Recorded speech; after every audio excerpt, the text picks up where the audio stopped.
right, fifth graders, happy Wednesday. Today is Wednesday, and today is when Mr. Miller is taking over. So hi to Mr. Miller. He is going to be your sub for today. Thanks, Mr. Miller, for stepping up and stepping in, taking on this role.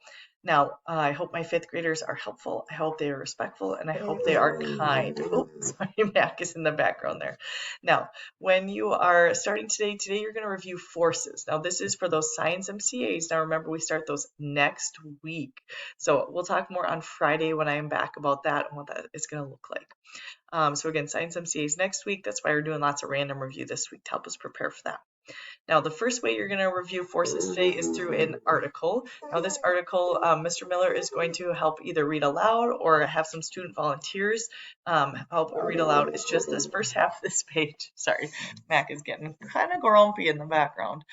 Now, it's going to talk about what is a force, how we measure it, and a little bit about types of forces. But our focus today is going to be balanced and unbalanced forces.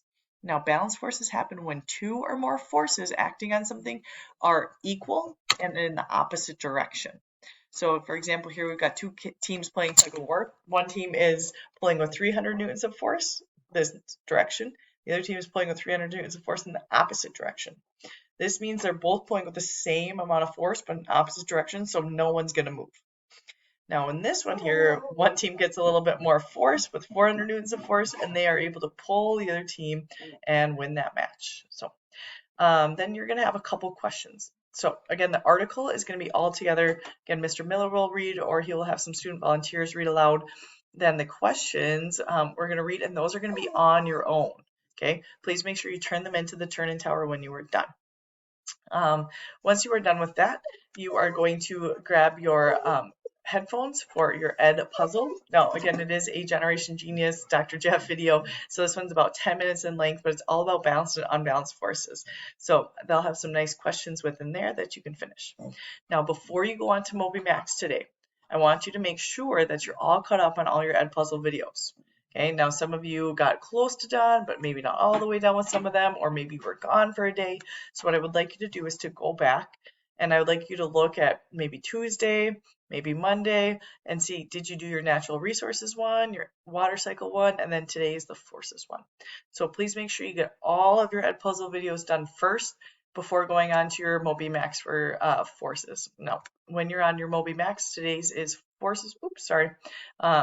So that's the goal for this one, is forces. So that is your plan for today. So again, you're going to do your reading and your questions. Mr. Miller's going to kind of read that and lead that, excuse me. Then you're going to have your Edpuzzle on forces. Mr. Miller should not see students moving around the room. I need you to stay in your regular seats during your Edpuzzle. Just as a reminder, you should then do any Edpuzzle you may not have finished yet, as well as then moving on to your MobyMax on forces. So good luck. You'll do great. I'll be back before you know it. I get back on Friday. So I look forward to seeing you all. Miss you all. Be good to one another. Be good to Mr. Miller. Take care of yourself. Take care of our classroom. Bye.